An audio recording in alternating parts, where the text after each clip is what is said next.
Okay, now can you hear me? You can? Good. Stand right in front of the podium and keep that phone.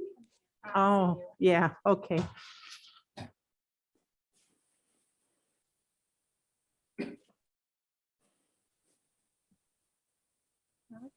All right. Hi, I'm Amy Hendrickson. I am standing in for David Brower today. You were probably expecting to see him, but he couldn't be here. He'll be here for the rest of the sessions.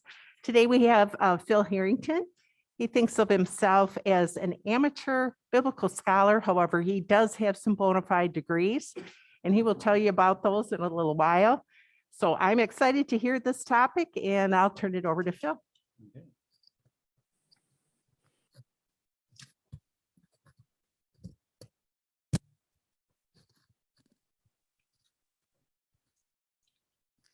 I'm going to take off my glasses and hopefully that will make this. You can't wear everything all at once. You're in trouble. Welcome. I am very glad that you are able to join me on this, what I call a journey, a literary journey into one of the nuances of the Gospel of Mark. And by way of introduction, I want to talk about the title and particularly that question mark there. That question mark at the end of the title, and also about what I mean by an amateur biblical scholar. And that should give you a little bit more of an idea about the nature of this journey that you're joining me on. My working title was just simply the woman who wrote the Gospel of Mark. But I fully intended to ditch that title so that I wouldn't have to put the disclaimer on that hopefully you read when you read the course description, that we are not going to be talking about who actually wrote the Gospel of Mark. But I had used that as an attention-getting device. And decided that was too much. I didn't want to mislead people. But the Humanities Committee didn't like any of my alternative titles better. So we compromised by putting that question mark there on the end. And I decided eventually that was really inspired. That question mark really hits the point, because what we're going to do is look at the question, not of who wrote the Gospel of Mark. We don't know, and we will never know who wrote the Gospel of Mark, but we will be looking, investigating, evaluating the question of how crazy of a notion would that be? Because it is a notion that came to me a few years ago. I found myself thinking, boy, it's almost as if a woman wrote this gospel. And so what I want to do, maybe with your help, hopefully, is to evaluate how absurd that thought was in my mind. So we won't be answering the question of could a woman have written the gospel? In all probability, that's not very likely. But is there enough reason in the text to suspect that someone at least wrote it who had a strong concern for the role of women in the early church at the time when the gospel was written, around 70 AD. And somebody who may have been concerned about the fact that role that women had in the church was eroding or being threatened. So there's also a typo that I want to call your attention to, because some of you may have seen on one of the lists on the calendar, it presented this way: the women who wrote the Gospel of Mark. When I saw that, I thought, oh no. I hope people aren't going to be asking me about who these women were who wrote the Gospel. I am willing to take responsibility for one fictitious author, but not a whole slew of them. So I also probably will find myself referring to Mark as the author of the gospel, just because we're so accustomed to that. And according to tradition, that's the name associated with the gospel. We don't know for sure who the Mark was that was thought to have written it, but I don't want to keep saying this gospel all the time. So I might slip up. When I do say Mark, put parentheses on it, because for one thing, we don't know if somebody named Mark wrote it. That name did not appear on the gospel until 100 years later. The author of this gospel chose to be anonymous. The name Mark got attached to it later, and there was a person by the name Papias who thought he knew who that Mark was, John Mark, who had been associated with the Apostle Peter. But Papias was kind of notorious for being unreliable. He liked to invent things, or he liked to just to repeat rumors as if they were a fact. We can see that in his record. So that it's best to assume that it's best to, like the author wanted, let the author remain anonymous. We will be looking at today just one story that's printed on your handout, and then putting that story in context the next week, and then finally addressing this question of what we find, how does that play into a possible purpose for the Gospel of Mark. However, I do want to let you know what I mean by an amateur biblical scholar. And to do that, I want you to imagine on this wall over here, a big sign that says academia. And then on this wall over here, a big sign that says church. These are the two of the major sources, spheres, arenas in which biblical scholarship takes place. There are more, and I have separated them on purpose. They aren't totally separated. They relate to each other. Most of the people who work over here in academia on biblical texts are working in institutions that are set up to help the people over here. So they are related, but there are strong differences too. There are purposes that are different, there are goals that are different, and there are techniques that are different. And that's probably as it should be. I have spent the last 30 years of my life over here in this sphere of the church. And I would consider myself a professional over there. But over here, I still like to refer to myself as an amateur. And that's not to discredit myself. That's not to disparage amateurs, because an amateur is somebody who does something for the love of it. And I think we need more amateur biblical scholars. It should not all be left up to professionals over here or over here. And I think that we all benefit. And that's what HASP is about, right? Now that we are retired, we can turn our attention to some of the things that have captivated us all of our lives. And we have the right to do that, to pursue that. We can't ever go back. I can't ever get the professional degrees over here. I can't learn Greek and Hebrew the way that these folks over here in academia have mastered it at this stage of my life. But that is no reason to keep me away from engaging in that. And I am in this, looking at the Gospel of Mark, pursuing a strong interest that I had ever since I was in seminary actually beginning in the late 70s, but most of my seminary, my 5 years in seminary were in the beginning of the 80s. And some of my interests have been put on the burner while I've been preoccupied over here, and I'm trying to resurrect some of them right now. Notice though that one of the differences is that speculation is much more permissible over here. And particularly on the last session, we get into that area of speculation so that we're not going for certainty. I also talk about this differences because I don't want you to hold me accountable for over here. I'm stepping over into this range right over here. So don't hold me accountable for your faith. Smart audio glasses with Alexa. Can you tell which? Okay. Over here, I took responsibility for helping people in their spiritual growth. And that's not my purpose for these classes. So if I say anything that sounds strange to what you believe in this sphere of your life, don't hold me accountable for it. And if you hold me accountable over here, do it gently. Okay. All right. Yes. Mhm.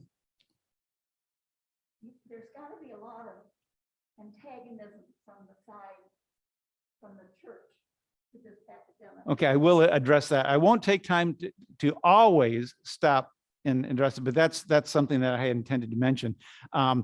You're right.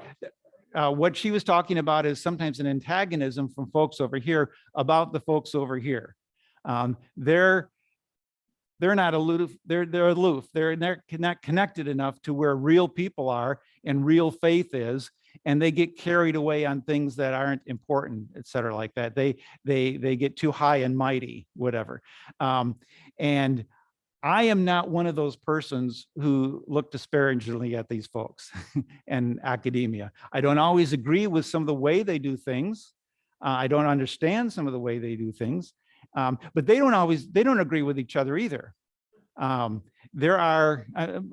of Mark is the smallest gospel, and for a long time, until relatively recently, it was the neglected gospel.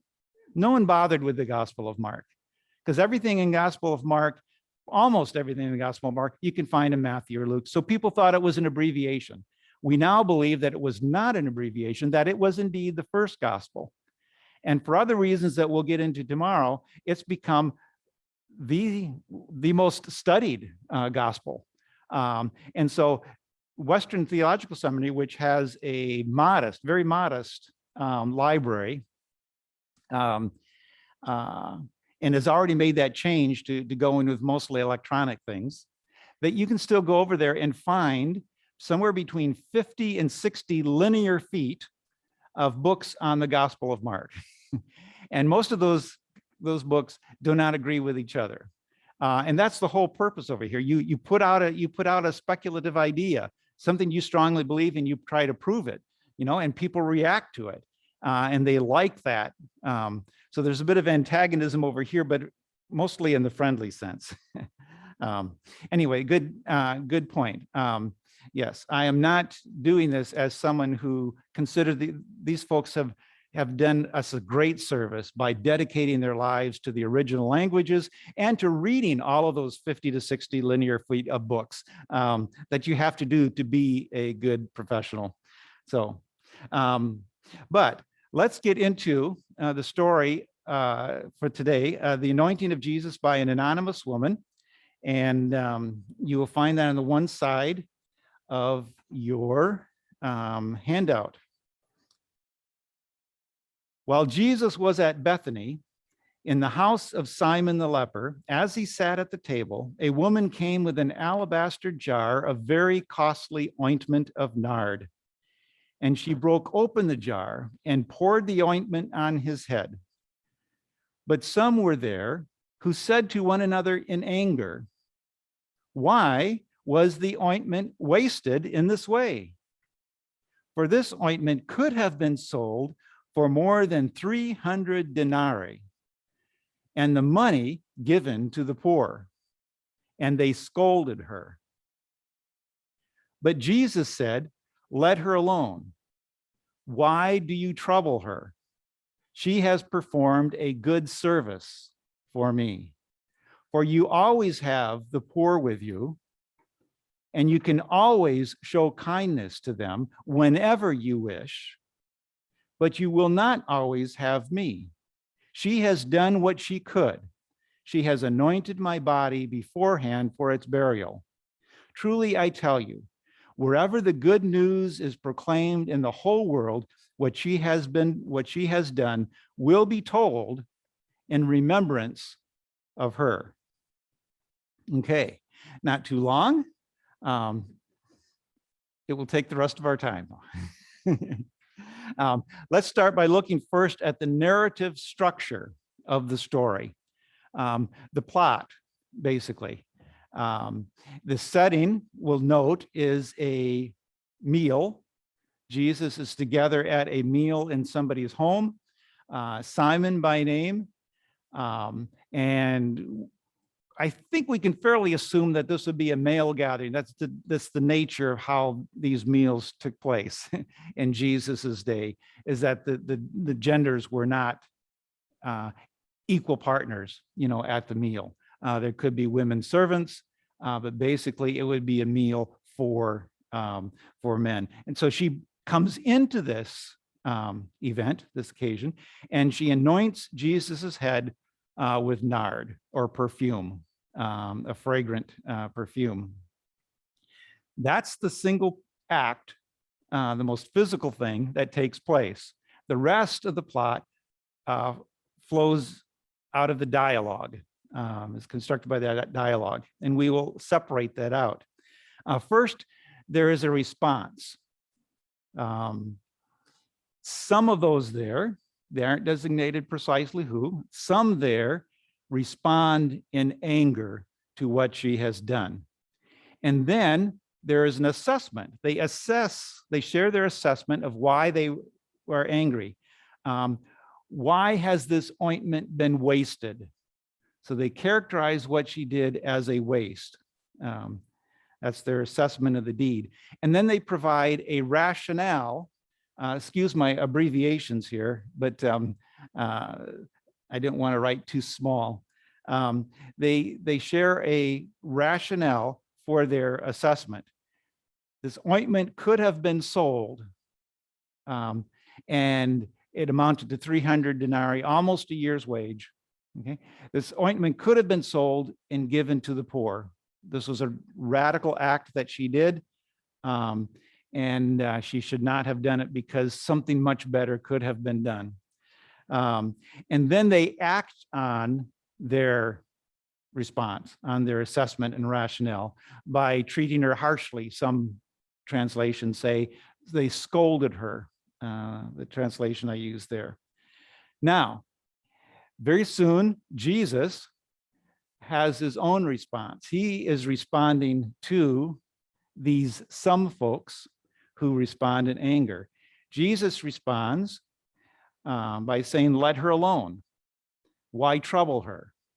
You notice I'm using letters here because biblical scholars, like other literary scholars, like to use letters to show rhyme schemes and things. A sonnet follows certain A, B, B, A, whatever, and C and D, and come in there. So this just will help you relate the parts of the dialogue here that relate to each other. Jesus has a response as well, and it's to let her alone. Notice that both the some and Jesus ask questions. First, the some folks who act in anger are responding to the woman's act.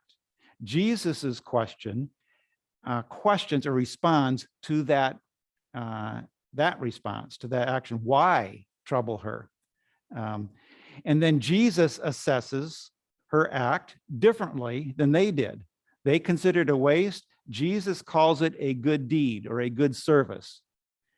Now, that is not a generic description of what she did. Jesus is not just generally characterizing her deed as something that is good. Good deed or good service is a specific term. There were deeds that got you points in the synagogue. There were things that you were spiritually credited for. Some things, even though they may have been good, did not meet those standards of a technical good deed. Jesus describes what she did technically as a good deed. So he's giving it a recognized category of behavior according to good Jewish folks. And then Jesus has an opposite rationale to theirs to explain his assessment of a good deed. He says, "You always have the poor, and whenever you wish, you can do good to them. You will not always have me." She did what she could. Okay, and here there's a subtle little jab there at the others. She did what she could, almost as if to suggest that they're raising an objection that shows that they themselves don't always do what they can in doing good to the poor. So that's not their argument, that the poor are getting neglected. In Jesus, and none of the Gospels is Jesus one to disassociate himself from the poor. So what Jesus has done is change the contrast in this rationale. The some who react in anger contrast the poor and Jesus. Jesus changes that contrast, not to one of recipient, but to a contrast of opportunity.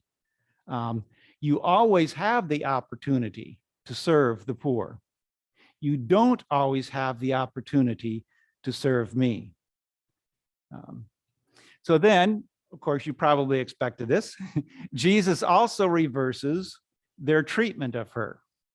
Whereas they scold her, Jesus says that, first of all, he explains that what she has done, this is probably part of C, Jesus explains that part of what she has done is to prepare him in advance for his death, to anoint him for burial ahead of time.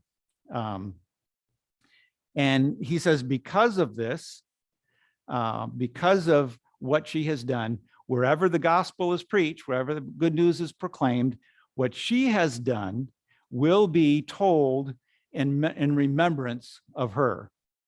So Jesus honors her instead of scolds her. So you can see what we have in this very short story is an elaborate dialogue, an elaborate mental event, action followed by a complete record of the response to that event. It is complete, it is concise. It's kind of, it has a wholeness to it. You know, everything that the one party does gets responded to by the other party, which is Jesus. Next, I would like to look at the setting a little bit more closely in terms of the language used. Yes, go ahead. But still, we don't know her name.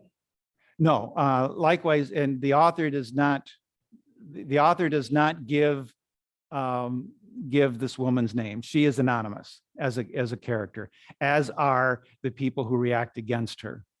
They are anonymous. Thinking that because he said she's going to be known in perpetuity. Hang on to that, okay? Somebody wants to remember the fact that since Jesus has predicted that she will live on perpetuity, what about that? Okay, good point. We will get there. I'd like to look at the setting and at the language that we find describing this setting. What words appeal to your senses? What words appeal to your senses? What words help bring you into this event, into this meal with Jesus and the others and the woman? Alabaster, okay. That's, and again, I don't have too many things made out of alabaster, but I know that it's kind of a precious stone. Okay. Am I right or wrong? Is it kind of smooth? Okay. Okay. You might want a jar out of alabaster. What else? Yes. Mhm. They're assuming that we know who Simon the leper is, so our minds go back to that story. Okay. All right. I'm going to put this up here to just help you out a bit. Okay. It's the table of Simon the leper. We'll get to him later, but no, Mark may have assumed his first audience knew who Simon was, but the rest of us don't. It's not clear who he means. But when we just mention the table at a meal, what senses get appealed to there? Ooh, dinner.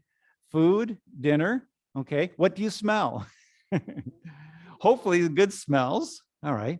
Also, the word sat is probably closer to reclining. That was the custom in the Roman Empire. So are people tense? Are they behaving their man? No, they're reclined out. Okay. It's a relaxed setting.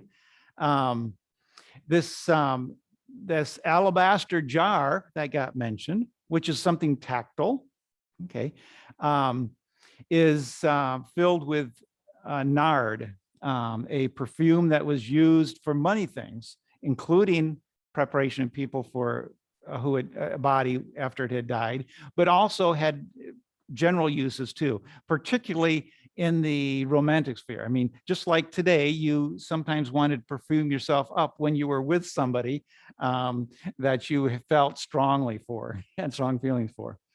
Okay. Now, what senses come to your mind when you read about the woman pouring the oil or the ointment, the nard, on Jesus's head? You can smell it. Okay, that you get smell, that odor, that fragrance gets very close. Again, what does it feel like? Of course, we don't know exactly how pourable this nard was, but it was something that would drip. It's not like oil, like olive oil, which was used daily for cleaning purposes and things like that, and generally considered kind of soothing. Today, I don't get all of that excited about just pouring oil on my head, but there was that connotation. When you lived in a dirty, dusty climate, that oil was considered a very soothing. It is very customary to have somebody, a servant, clean your feet, and maybe even pour oil on your feet when they came to your house, as a very hospitable thing to do. Yeah. Could it be warm too, or it just be, just feels so good to have something almost massaging? I don't know. Now I like something cool going on, but warm is nice too. So there could be that sensation too, but you're getting the idea. Okay. Anything else that strikes your senses? Okay, let's look at some of the emotions evolved, that some of the words that trigger emotional responses to what has gone on. Okay, first of all, the anger that's present there, but the anger may strike us emotionally, particularly because of this setting of relaxation and comfort. Even do I dare to put that word comfort up there? I shouldn't have put this up so quickly. You probably would have come up with some of these things. If you were Jesus, you probably felt cared for. Right? And even because of the nature of the perfume, you could have felt this woman was doing something loving and expressing her devotion to Jesus. But this anger that Joan mentioned comes at us too as something discongruent with how the setting makes us feel. A act of hospitality and being served a meal, and that devotion and that care given through the anointing is someplace where anger should not fit. Go ahead. But in those days, just a woman walking into the room where a whole Yes, group of right. men were Right. was shocking. And it could be more, it could be more shocking or less shocking. We don't know precisely. I mean, we don't have quite enough details, but there is that possibility that the people their anger started right from the moment she walked in. What's she doing? Right, that possibility. Okay. Now, let's look at some of the symbolism in the language of this story. Any mention of table would make somebody in Mark's audience, most of the people in Mark's audience, think of the Eucharist. This is 70 AD. For almost 40 years, they have been, every time they gather to worship, they are celebrating the Eucharist at the table, you know. So even though that's not mentioned here, in the back of our minds, we've got to place that the table suggests this ritual act of the Eucharist. The Simon's identification as a leper is significant. There's still some question about whether that means he was a leper who was healed. It could be that he had the form of leprosy that was not quite as serious and may not have gotten him socially ostracized. But Mark's inclusion, our author's inclusion of the fact that Simon was a leper is important because people generally kept lepers on the outside. You did not go to a leper's house. So at least people are wondering about, okay, they didn't know Simon. They're wondering about this. Leprosy was connected with sin, as was most ailments. And a leper was considered unclean. So again, I think we can be safe to assume, and once we look at the whole gospel, we will see that Jesus had a certain relationship with people on the outside, like Simon, that other rabbis did not have.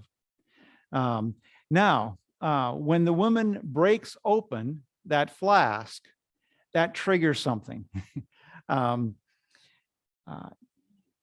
When you go to put a lotion on yourself, you don't usually break the container. We have screw taps. She did not even have, according to what I've read, a cork stopper, but she had something that topped off the top, so that it wouldn't spill out. She does not use that. She does not pull that out and dab Jesus with it. She breaks the whole flask. What does that mean? Besides, that's another sensation. That's another sense word. You can hear or feel that even. What does it mean, though, symbolically, that she breaks the whole flask? I don't believe that. Okay, good. We have skeptics are always welcome. The author tells us that she broke the flask open. And this was sometimes done when you use the contents to anoint somebody who was dead. Okay, but at least at the minimum, at least means she's not intending on using this ointment anywhere else. So it means that her gift to Jesus is a total gift. She's not taking anything back. She has spent it.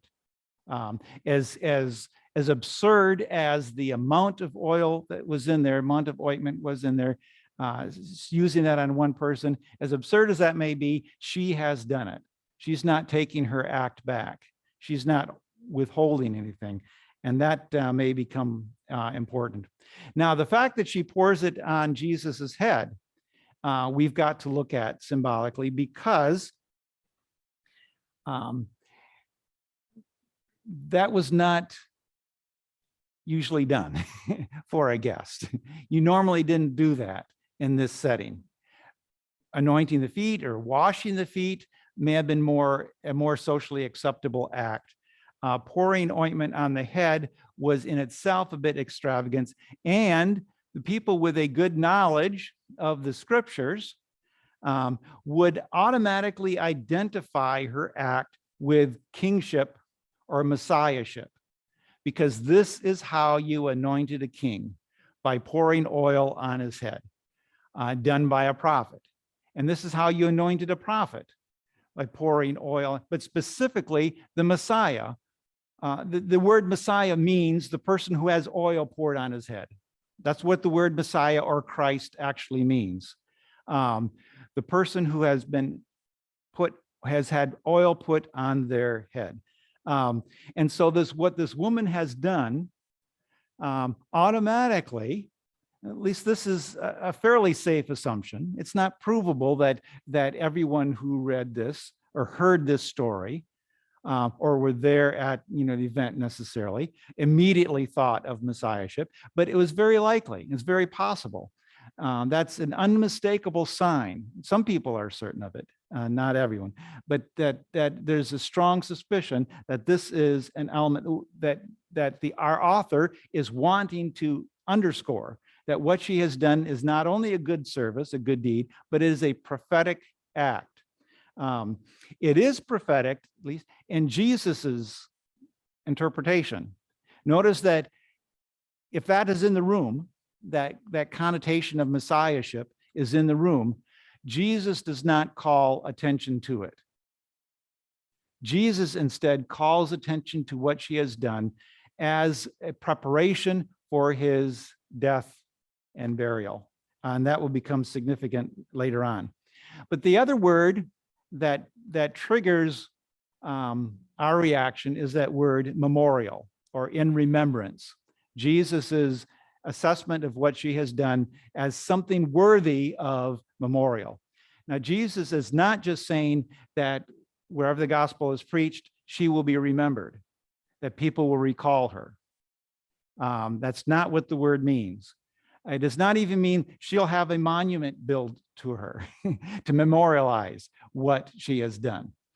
The word used here is a word we cannot find an equivalent for in English. We don't have the same concept. Both Hebrew and Greek have this concept, but English does not have a word to describe this concept. What this word in Greek, it's nimno,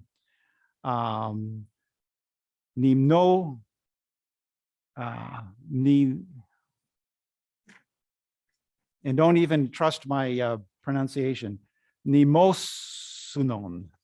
Mnemosynon. And you can study that and find out we got a lot of words that have to do with memory that come from that Greek root. But the important thing is the word here means to take something, not to go back with our mind to the past, but to take something from the past and bring it into the future or into the present. Take something from the past, bring it into the present, and let it live again. In other words, what she has done, Jesus intends for that to take on life again in the present. This same word memorial is in remembrance is what we find in other places for the last supper, not this supper, but the Last Supper. And when Jesus says, "Do this in remembrance of me," he's not asking people to recall him or think fondly of him. He's asking people to bring him into their present. And this is what these people did right from the start of Christian worship, was to bring Jesus from the past, make him present in the bread, in the cup, so that he was with them again. The short thing is that this is no light response from Jesus. He's not just casually recommending that she ought to be remembered. This is elevating her. There is nobody that we will find in the Gospel of Mark next week who receives as much praise as this woman. Yes, go ahead. In that same vein that you put up here, knowing that there's such a difference in terms used in Greek and Hebrew, what about the word poor? It's written in here kind of an economical thing, but could they also, by the early translation, I'm not asking this, but I think something like spirit, faith type thing, or spirit. It's possible. Okay. He's wondering whether there is a specific definition of poor by this time, or whether it could be expanded to mean a lot of things. I'm not sure that it does. I think that because of the nature of the term Jesus uses about good service, that was very specific to people who are economically poor. Don't forget that question, though, because I think we may have opportunity later to look at that again in some of the other stories. I want to put some of this symbolism, some of these language things we've gathered in the context of the frame of the story now. In other words, what happens, we're leaving the story itself, we're looking at what happens just before and just after. And you also have that on your handout. It was 2 days. These are the sentences before. It was 2 days before the Passover and the festival of unleavened bread. The chief priests and the scribes were looking for a way to arrest Jesus, by stealth and kill him. For they said, not during the festival, or there may be a riot among the people. And then immediately after our event, our story, then Judas Iscariot, who was one of the 12, went to the chief priest in order to betray him to them. When they heard it, they were greatly pleased and promised to give him money.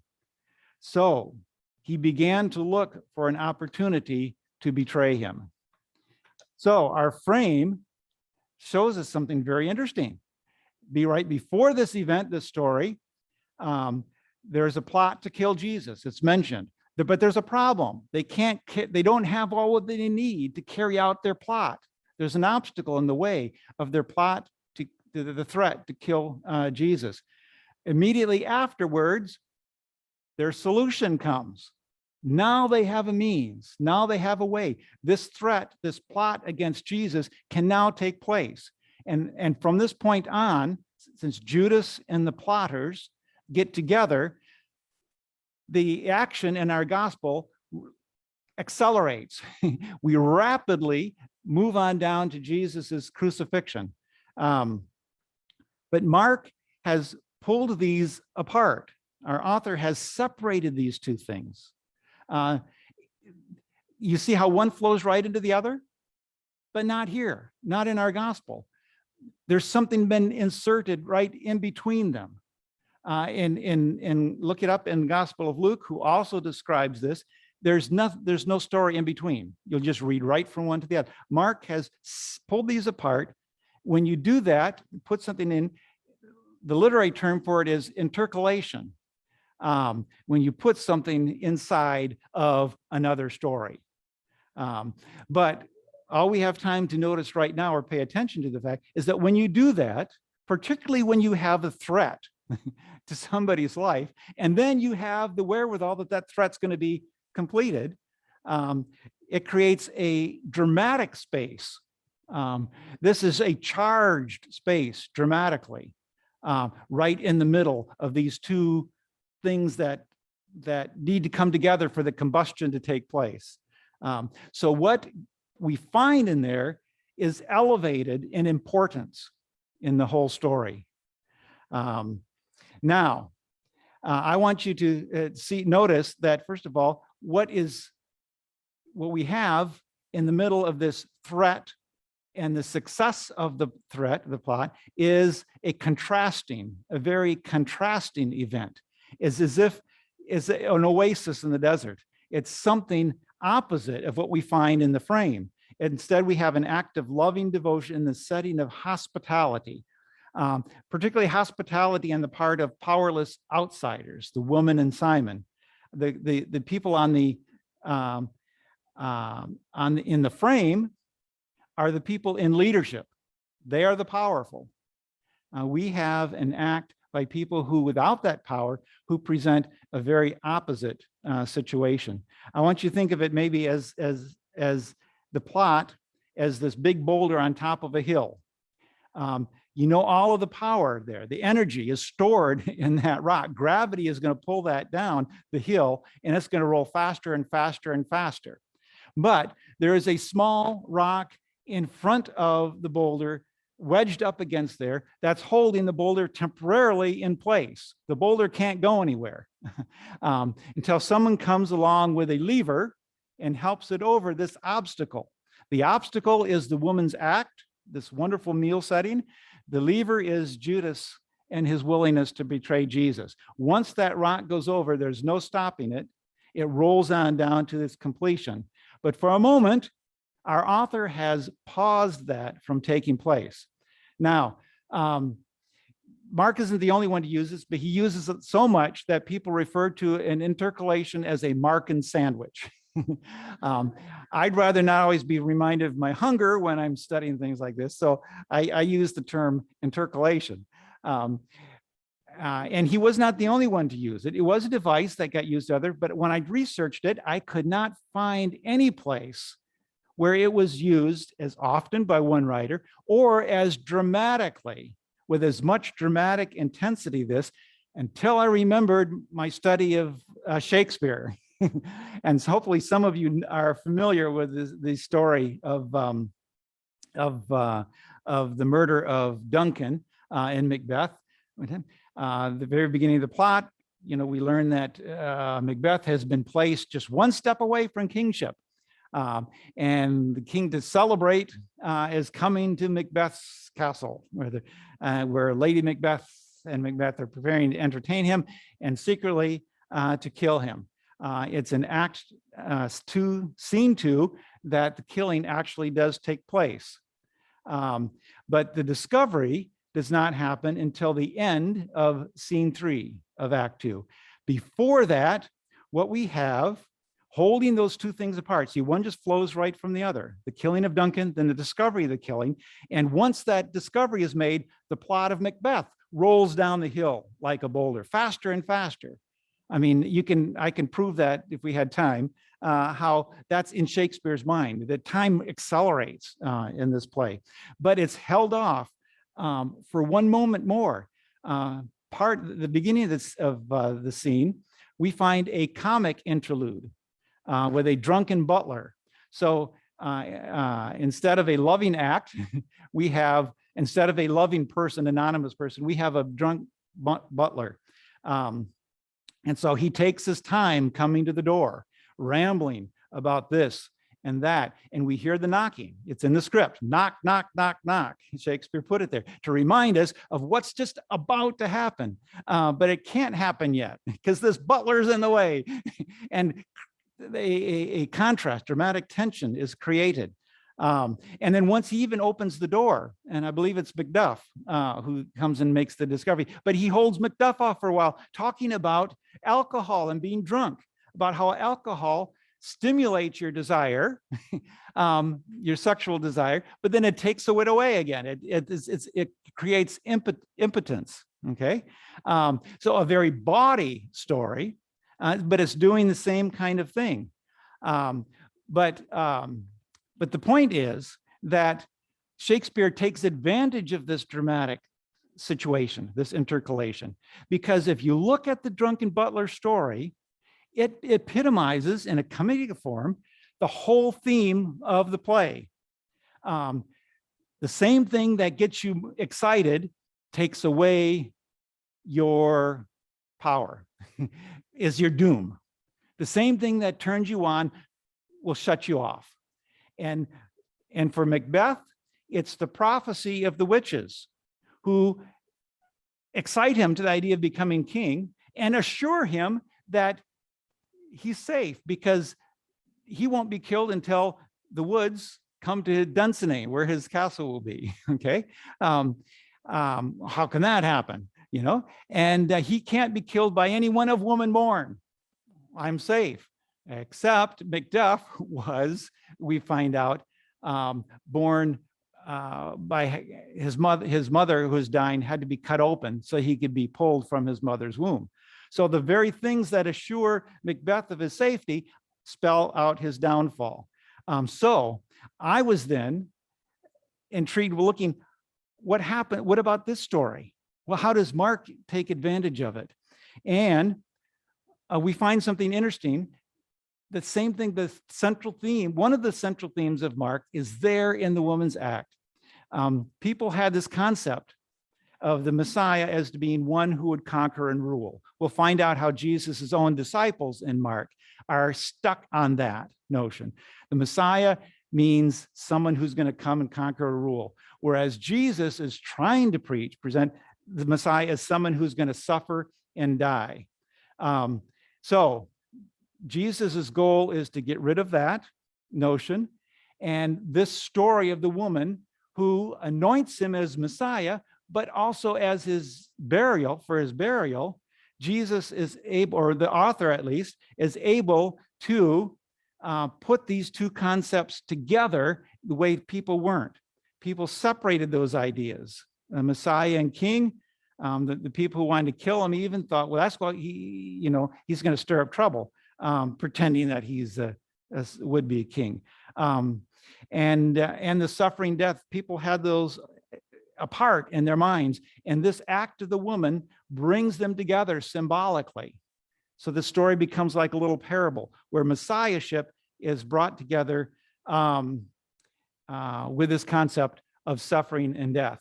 So that this story is not just a nice little story, not just complete and whole, but this story is excruciatingly critical to our author.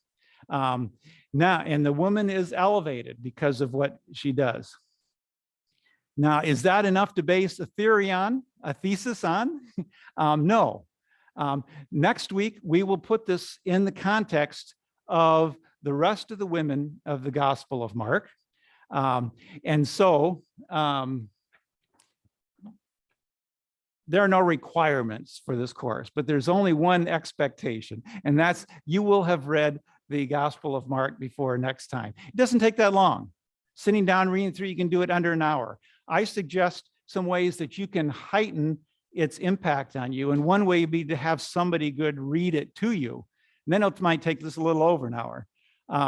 But I do hope that you will get a fresh encounter with the Gospel of Mark before. The rest of these reading things I'll explain, a little bit more next week. They're just in case you want to pursue something. But now let's take a time for opening up questions. And there was one right over here, and there's a microphone on the way for the sake of these folks. And while they're headed over there, I just want to let you know that you don't currently have anything in chat. And if Okay. you're at home on Zoom and would like to type something into chat, feel free to do so, or you can just unmute yourself and ask a question at the appropriate time. Okay. Yes. Mhm. As you were outlining this interlude Mhm. and the change in meaning you've got there, to sort of underline what you're saying, you have a couple of other words in there in the breaking of the jar. Mhm. Pieces was broken. Mhm. Pouring out as he poured out his life, Mhm. which is vocabulary we see all through the The woman then for this question is, this comment is that just like the jar is broken in the woman's act, Jesus in his suffering death will be broken and poured out as a complete gift. Yeah, that's a very good point. That another reason to elevate this woman is how closely she resembles Christ. Mhm. Yep. Mhm. Anything else? Comments or questions? Yeah.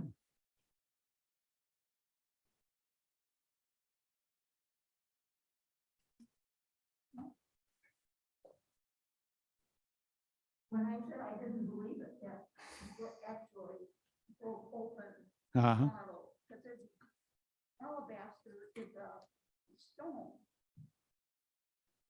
Alabaster is a stone, and, it's gonna make a mess breaking open. I think Mhm. that there was something to break open to get into the bottle, Okay. like a little piece of paper that was, it was sealed and covered so it wouldn't fall out. Mhm. So when they use the word broke open, it could be that she just took a top, not maybe a plunging. Right. top, Mhm. But maybe just some sealant Okay. that was there, and they called that breaking it open. That's something to pursue. Feel free to do it. As I Go ahead researched it, the and repeat the question. oh yeah, she is wondering about how you could break open an alabaster jar, and maybe it was just a seal. The jars, most of the jars that would be used for this purpose had a neck, but that neck was too hard to break. However, the body of the jar was believed to be fragile enough to break open, Oh, so that it was not impossible. You don't have to. that's why I said, it's such a small thing. Okay. I just didn't want to mess. Yeah. Yep. Indeed. Mhm. And check stuff, I recall long ago, Mhm. hearing that this woman is Mary of Magdala. Mhm. Nothing in the gospel that says her name as such, but because of who she had been, and then in art. Right. This has been Yep. portrayed as if the true word, Mary of Magdala.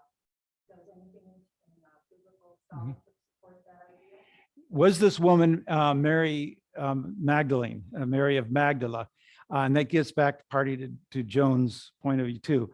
I think the safest thing to assume is that since Mark, our author, does not give her a name, we assume that that's not Mary. Now, a lot of scholarship has gone on about this because we wonder whether Matthew repeats the story pretty much intact from Mark, but Luke and John both have, it's Luke where she's Mary of Magdala. In John, it's Martha, or is it Mary? Mary, the sister of Martha, okay, the sister of Lazarus.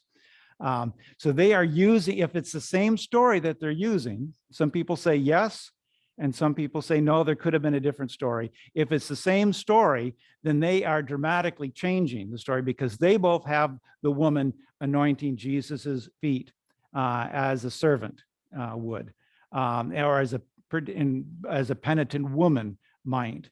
And so instead of a prophet, we have either a friend or a penitent servant.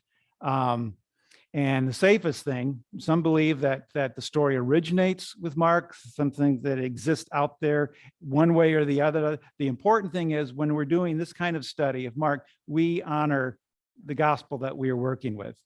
So yes, it's a question that people think about, but Mark didn't want us to think about that. Our author didn't want us to think about that. Anything else? Yep.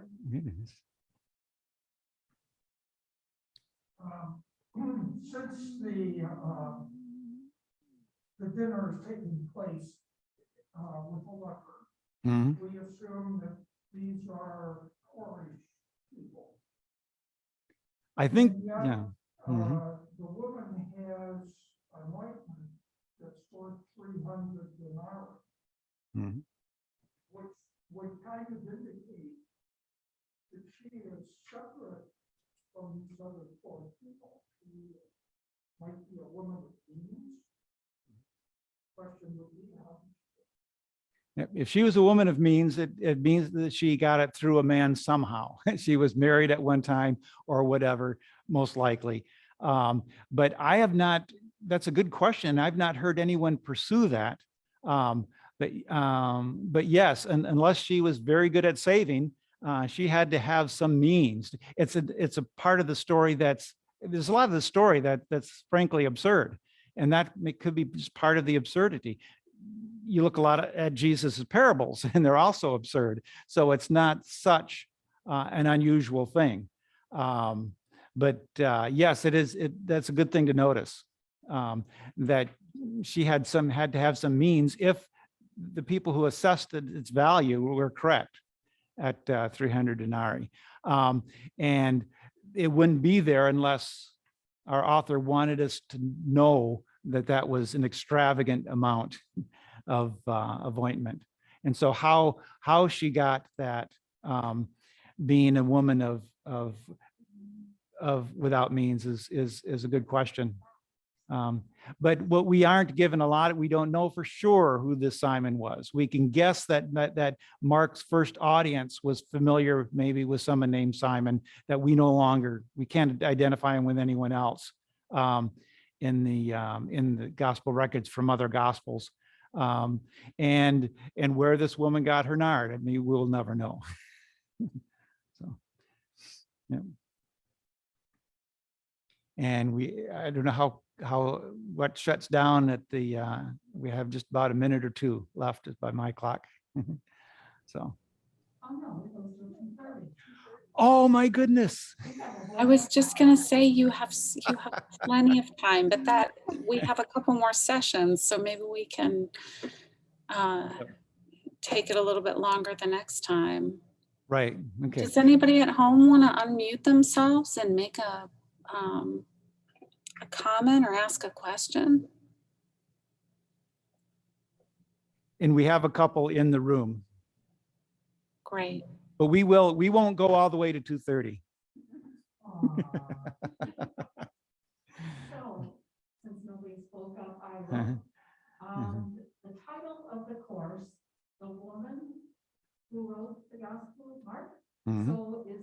PowerPoint in session 1 that we could have you disclose some of your thoughts on that? Um, Or do we wait till the end? yes and no. You're going to wait to the end you wait at least to the last session for my specific thesis, but I won't hold you complete in the dark. I'm believing the notion that the gospel is making a statement, a positive statement for the role of women, that they belong in the church. I think that we will see that much. It gets really nuanced when we look at the whole gospel. It's more complicated than just this one story. But yes, that's where I'm going. That it is my contention that one of the primary purposes of the gospel was to address the situation that women are active in the church or have been from the start. This is around 70 AD. And that position is currently being threatened, right? So, yeah. And because this woman has the alabaster, and here it said box, but this very expensive ointment, she's not really a mere servant. Right. We don't, she's anonymous, and we're invited to leave her at that. Right. Mhm. This whole thing about the value of this Mhm. ointment strikes me as part of the interrupting the flow of the story as you've outlined. Mhm. But in keeping with Jesus not dealing in earthly power and concerns, but in a different realm, this 300 denarii and whatever power or influence that might buy Mhm. is poured out in this act of extravagance. Mhm. Where maybe it could have been used parallel to purchasing of Judas services, maybe buy off somebody's servant to get a tip so Jesus can get out of town. The story doesn't go that way. Yeah. Okay. The power they've got, Mhm. they use in this extravagant act of worship. Now, what you're recommending for those of you listening, someone has brought up another question about this amount, and what else could this amount mean, that this extravagant amount is mentioned?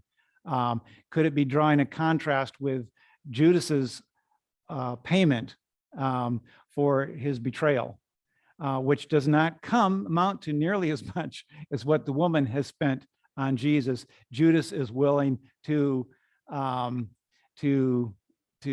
take his act of treachery as opposed to her act of love and devotion. Jesus is willing to carry out his act of treachery for a much smaller amount.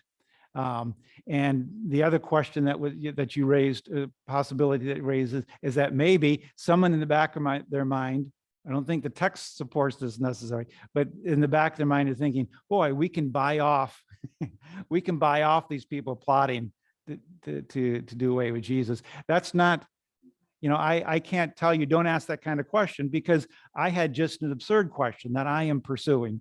So feel free to pursue that. I never have, and have not heard anyone else do so, but that does not mean it's not worth pursuing. Amateur biblical scholars rule. Mhm. Mhm. And if we're wrong, then it's still very helpful. It's very useful. It's I think it's fun. Maybe not everybody does, but I yeah. also recall a possibility Mhm. of a very specific amount of the money beneath the speaker who's valuing it is area is in, somewhat the treasurer of the group. Right. And he Mhm. didn't know the value, and it made him, he was one of those very angry Mhm. because he was,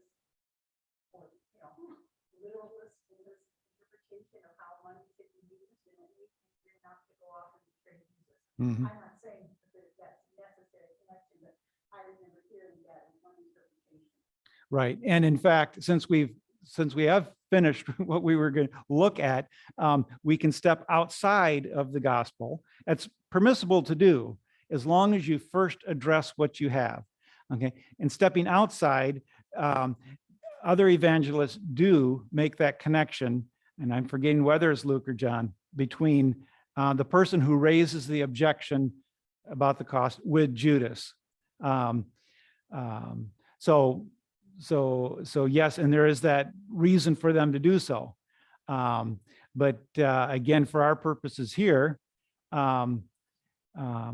we need to look at why the author did not choose to do that.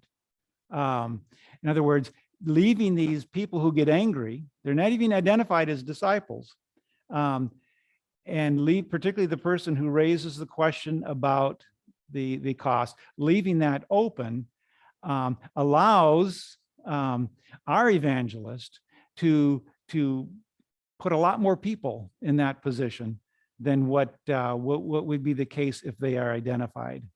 And maybe one more here. Mhm.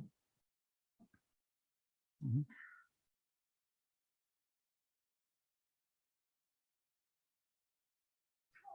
I forgot Okay, what I all was right. gonna say, so maybe it'll come back. Okay. Does anybody have any questions about anything on the second page? Yeah. Mhm. Why are we stopping at 16? 16:8. Oh, a very good Why are we question. stopping at 16? Um, 16:8 is the end of the gospel. So if you're reading a copy, and you can use any translation you want, even a paraphrase like Living or the Message is okay for this doing through the whole gospel. If you study something in depth, you need something a little bit more precise, like a translation. But I'm not saying that the others, paraphrases, don't have benefit too. But if your translation does not have the gospel ending at 16:8, then it is in error. Okay, that much I can state for fact. Everybody accepts that now as fact, because those other endings that sometimes get tacked on there didn't appear for I don't know how long exactly, but one of them at least not until the 4th century. So it was people's reaction to the abrupt ending at 16:8 that caused them to add things on. But the earliest texts do not have it. So there is evidence that those additions that you see, anything you see after 16:8 is not by, you don't even need the scholars to tell you that, because you just read that and it's a completely different style of writing. This is definitely not our author. Our author stopped at 16:8. And for a long time, we thought maybe that's because the last page got lost somewhere. The last papyrus usually, and I'm forgetting what form that it would have been written on, but that's technically probably possible, but hardly anyone believes that. More people have found a reason for ending, not a comfortable one, but a reason that to believe that that's where our author wanted to stop. So that would be one thing we address starting next week, but also will be critical in my thesis come the third day. So yeah, that's, and ask yourself questions about how does that make me feel when you're reading through this gospel or having it read to you? How does it make you feel when it ends at verse 8 of chapter 16? Thank you. So if Yes. back to his, idea, it could be that since Mark was the first one to be written, they didn't know then who that person was. He didn't just tell anybody who that person was to object to the cost. Mhm. Whereas the later writers Figured it out? figured it out, Okay. or some gossip was available, and it, it could have been so-and-so, could have been so-and-so. So stories happen that way. First, it's a very narrow type story, and then pretty soon people have learned more about it or heard something about it. Okay. The question was, is it possible that the later accounts after Mark that include names in the story, for example, or other details, could they have learned something about the story more than Mark had access to, or our author had access to? And that's a very good question to raise. It's something to think about. For what it's worth, we generally, that's over here. We generally don't think that's how things worked. It makes more sense to believe that the simplest form of the story is the most original, and that the details got added for some other reason than finding, oh, here's more of the story. Yeah, and I would, and I could be wrong, I would tend to agree that it makes more sense when you're looking at how these gospels got put together to think that, oh, here's how I can enrich the story. Here's how I can connect. I can connect this family of Lazarus and Mary and Martha, can bring them in again. Okay, to my mind, that makes more sense. You don't have to believe that. Yes. Mm-hmm. I did a little research on that a while ago, but after it's all changed except for one, the very oldest one that was Hmm. and when it was found, it was pre-revolutionary. Mm-hmm. Carbon dating, that was the original one, and the rest is just simply added on to make a complete story. Mm-hmm. And this referred to what text? Everything up to 16 weeks. Okay, right. Yeah, and right. But I don't think that they need to, yeah. Oh, he's raised a question about our assuredness that the other things are later, and he brought up carbon dating. And you read something about how that was proven, but that could very well be. At the same time, there are a lot of ways, besides carbon dating, you can tell that something that doesn't appear for 100 years didn't exist before. Either references to something. Again, that's where it takes, a professional. I think that we need to be thankful for the people who are taking that kind of question and just making sure all the I's are dotted and whenever that we're safe in our assumptions. The other thing is, this gospel is written at the heat of Jerusalem. Yep. Mm-hmm. It has a way to save Christianity because so many of the apostles came to what. Yep. Mm-hmm. That's why when they say Paul saved Christianity, but he's not preaching that way. He preached the point. He went on the other Gentiles. Right. Mm-hmm. People become good Mm-hmm. by the Romans. It may not be the best, Make but sure you repeat what they said. oh yes. Thank you very much. I'm finding two things hard. Keeping my mind set on where our time schedule is, and also this. Even though I know that, I got to repeat the questions. The statement was about possible proof of the age, but also of a text, but also taking the circumstances of the time, and that comes in. We don't have to do that immediately when we're looking at a gospel, but eventually we'll find ourselves wanting to do that when we look at a purpose, particularly on the third day. We'll want to look at what's going on. And one of the things that was going on was this big conflict with Rome. And in 70 AD, Rome sacked Jerusalem, and it was everybody's faith was kind of in crisis. So if you're interested more in that, how this may have affected Mark in particular, the book I have on the list from Werner Kelber, The Story of Jesus, would be the one that addresses that the most. There are others too. If you want to read a big long one, then there's a big fat book on Mark by Ched Myers called Binding the Strong Man, who deals, as far as I know, the most with Rome, Jesus in Rome in the Gospel of Mark. but there are a lot of other theories. Some of them we may mention by the third day.